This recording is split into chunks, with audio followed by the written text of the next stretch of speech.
अस्सलामुअलैकुम प्यारे दोस्तों, हमारे चैनल पर खुश आमदीद। उम्मीद है कि आप सब खैरियत से होंगे।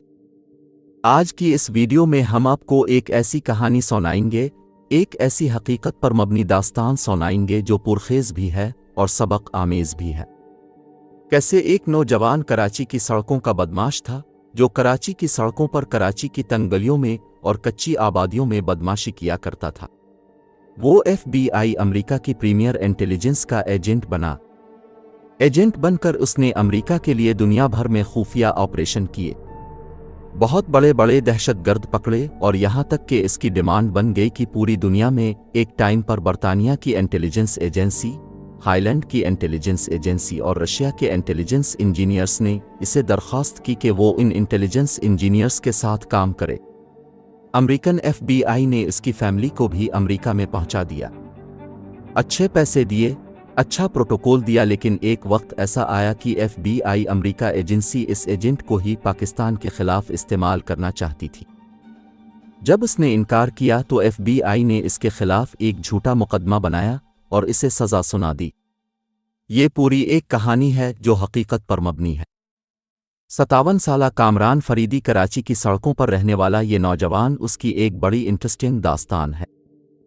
सितंबर 2020 में इसे 7 साल कैद की सज़ा होती है, लेकिन जब सज़ा होती है तो अमेरिकन डिस्ट्रिक्ट कोर्ट के जज केथली विल के अल्फाज हैं मैं वो पहले आपको बता देता हूँ और उसके बाद इस नौजवान की कहानी शुरू से सुनाता हूँ। इसके करियर से आगाज़ करेंगे। केथली विल ने कहा था कि मैंने शायद अब तक की अपनी पूरी ज़िंदगी में सबसे ज़्यादा मुश्किल सज़ा सुनाई है, जो कामरान आफरीदी को 7 साल की कैद की सज़ा सुनाई है। इसके बारे में वो कहते हैं कि ये केस मुकम्मल तौर पर हक़ाइक़ पर मुश्तमिल है। मेरे ख़्याल में हम में से अक्सर लोगों ने ऐसे केस का मुताला और ऐसे हक़ाइक़ अपनी ज़िंदगी में नहीं देखे होंगे। वो कराची में पैदा होने वाला एक जासूस जिसके हक़ाइक़ चौंका देने वाले हैं। आपको सबसे पहले बताते हैं कि कामरान फरीदी है कौन। कामरान फरीदी का करियर कराची की कच्ची सड़कों से शुरू हुआ और बचपन से ही जराइम में मुलव्वस एक इलाके में बड़ा हुआ जहां पर जुर्म बहुत ज्यादा थे। फरवरी 2020 में अपने FBI supervisor, FBI super force star force और FBI के साबिक हैंड डीलर्स के 3 साथियों को जान से मारने की धमकी दी। कामरान फरीदी, जो कि अभी न्यूयॉर्क के जेल में वक्त गुजार रहा है, इसने पाकिस्तान के नाम एक पैगाम भी दिया है।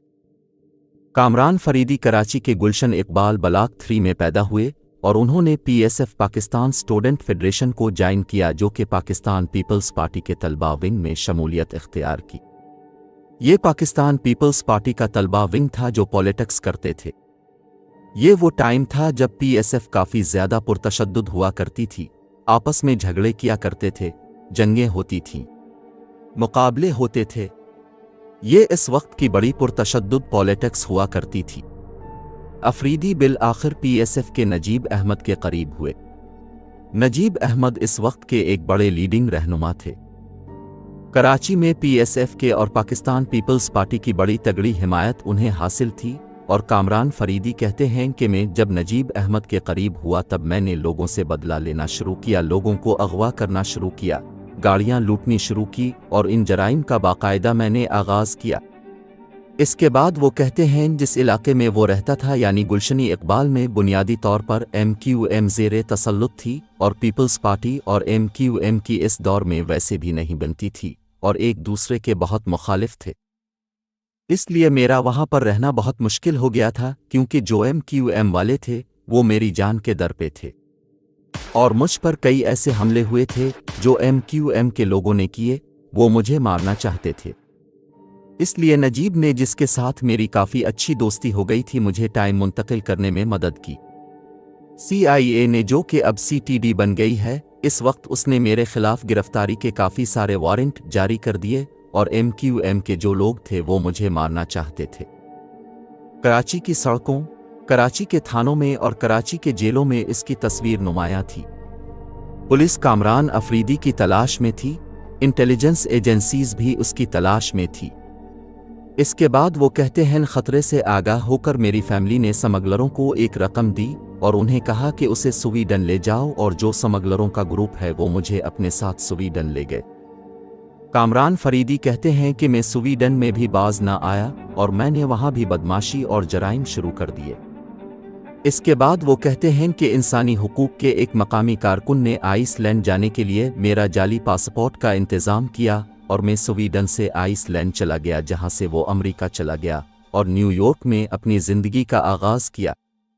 ये कहानी कराची में पलने वाली, कराची की सड़कों पे घूमने वाले, बदमाशी करने वाले इस नौजवान की जो उसे स्वीडन ले गई और स्वीडन से आइसलैंड और आइसलैंड से अमेरिका में न्यूयॉर्क चला गया। वो कहते हैं कि वो अमेरिका चला गया और बाद में वो जॉर्जिया के एटलांटा चला गया। वहां पर एक पुरतशद्दुद इलाके में इसने एक गैस स्टेशन लिया और कामकाज जारी रखा। कामरान फरीदी के मुताबिक एटलांटा की जो पुलिस थी वो इसे रिश्वत के लिए काफ़ी छेड़ती थी और इसे पाकिस्तानी होने का ताना देती थी और कई बार इस पर तशद्दुद किया और इससे रिश्वत मांगी। उनसे तंग आकर कामरान फरीदी ने पहली बार FBI को इत्तला दी कि ये पुलिस मुझसे रिश्वत मांग रही है, मेरा गैस स्टेशन है और मेरे पास इतने पैसे नहीं हैं कि मैं उन्हें रिश्वत दूं और ये मुझसे बहुत ज़्यादा रकम मांगते हैं। इस तरह पहली दफ़ा वो शिकायत करने गया तो फेडरल ब्यूरो ऑफ इन्वेस्टिगेशन यानी इंटेलिजेंस एजेंसी के साथ कामरान अफरीदी का राब्ता हुआ। FBI ने कहा वो इसकी मदद तब करेंगे जब वो उनकी मदद करेगा। FBI बुनियादी तौर पर उसकी उर्दू, पश्तो और हिंदी ज़बान से बहुत ज़्यादा मुतासिर हुई थी और वो चाह रही थी कि जो दहशतगर्द हैं, जो अमेरिका के ख़िलाफ़ काम करते हैं, जो शायद उर्दू बोलना जानते हैं, पंजाबी बोलना जानते हैं, ये हिंदी में बातचीत करते हैं, उनके लिए कामरान फरीदी उनका बेहतरीन हथियार साबित होगा। और उसके बाद बाकायदा FBI ने कामरान फरीदी को मुकम्मल तौर पर अपना एजेंट बना दिया और उसकी तनख्वाह लगा दी और उसके ज़रिए ऑपरेशन करवाना शुरू कर दिए। 1999 में जब साबिक फ़ौजी आमिर के इक़्तिदार पर कब्ज़ा करने के बाद कामरान फरीदी को पाकिस्तान भेजने से पहले इसकी फैमिली को भी अमेरिका लाया गया और उन्हें अमेरिका में बाकायदा जगहें दी गईं, घर दिया गया और रोज़गार दिया गया। अब भी उसकी फैमिली फ्लोरिडा में आबाद है। 2011 में कामरान फरीदी ने डी कंपनी के बारे में बहुत अहम मालूमात दी। डी कंपनी ये वही है दाऊद इब्राहिम की कंपनी और दाऊद इब्राहिम के बारे में आपको पता है कि एक इंटरनेशनल गैंगस्टर है। इसके बारे में FBI को बहुत ही अहम मालूमात इसने दी है। कामरान अफरीदी की कोशिशों की वजह से अमेरिका को अबू जाफ़र और अल-कायदा के दीगर अराकीन के बारे में भी मालूमात हुई। अबू जाफ़र और अल-कायदा के दीगर अराकीन जो कि इंटरनेशनल वांटेड थे, दुनिया उनका पीछा कर रही थी। अमेरिकन इंटेलिजेंस एजेंसीज और दुनिया भर के इंटेलिजेंस एजेंसीज इसका पीछा कर रही थी, लेकिन कामरान फरीदी के बिछाए हुए जाल की वजह से अबू जाफ़र और अल-कायदा के दीगर अराकीन के बारे में उन्हें मालूमात मिल गई। फरवरी 2020 में कामरान फरीदी की मदद से अल-कायदा के 2 कारकुनों की गिरफ्तारी हुई। इसके बाद कामरान फरीदी को इस्तेमाल करके कराची के एक ताजिर हैं जाबिर मोतीवाला को अगस्त 2018 में लंदन में इस शोबे में गिरफ्तार किया था कि इसके दाऊद इब्राहिम के साथ ताल्लुकात थे। अब ये जो ताजिर था जाबिर मोतीवाला, उनके ऊपर इल्ज़ामात थे कि बुनियादी तौर पर उनके जो दाऊद इब्राहिम, डी कंपनी है और बाकी जो इंटरनेशनल गैंगस्टर हैं उनके साथ उनके ताल्लुकात हैं। इसी वजह से उन्हें गिरफ्तार किया था और उसके ज़रिए से दुनिया भर में ऑपरेशन करवाती है। फरवरी 2020 में कामरान फरीदी का मुआहिदा अचानक मनसूख हो जाता है और उसके बाद फरीदी के खिलाफ मुकदमा शुरू होता है और इसे सज़ा दी जाती है। जिस रिपोर्टर ने यह खबर छापी है वो ये कहते हैं कि मैंने फरीदी से पूछा क्या वजह थी कि FBI ने तुम्हारे ऊपर मुकदमे चलाए, तो फरीदी ने बताया कि FBI इससे झूठी गवाही दिलवाना चाहती थी और वो झूठी गवाही देना नहीं चाहता था। FBI ये चाह रही थी कि दाऊद इब्राहिम, छोटा शकील और अनस भाई के खिलाफ वो झूठी गवाही दे। अब ये सबसे अहम पार्ट है इस सारी स्टोरी का।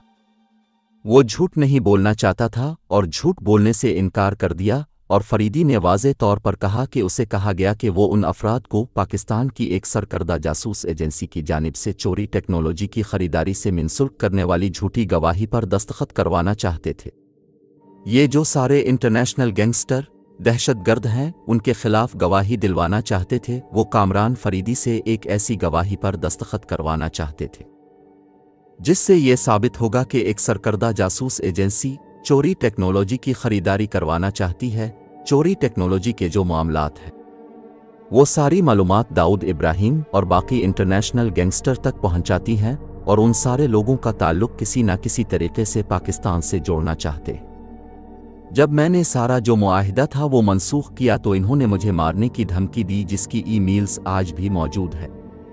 जब जज साहिबा के सामने जर्रा हुई और मुकदमा चला तो जज साहिबा ने वाज़े तौर पर कहा कि कामरान फरीदी ने मुल्क का फ़ायदा ज़्यादा ही किया और नुकसान कम ही किया।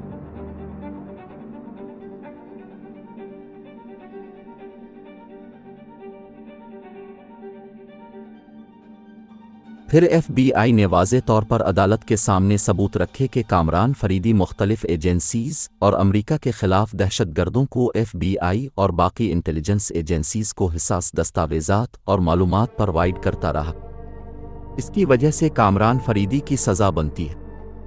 कामरान फरीदी को कैद कर दिया और 7 साल की सज़ा हो गई है और आज भी वो इस उम्मीद पर है कि शायद इसकी सज़ा कम कर दी जाए। अगर आपको हमारी वीडियो पसंद आई है तो इस वीडियो को लाइक करें और ऐसी मज़ीद वीडियो देखने के लिए रैपिड इन्फोटेनमेंट वापस कराची आऊँगा।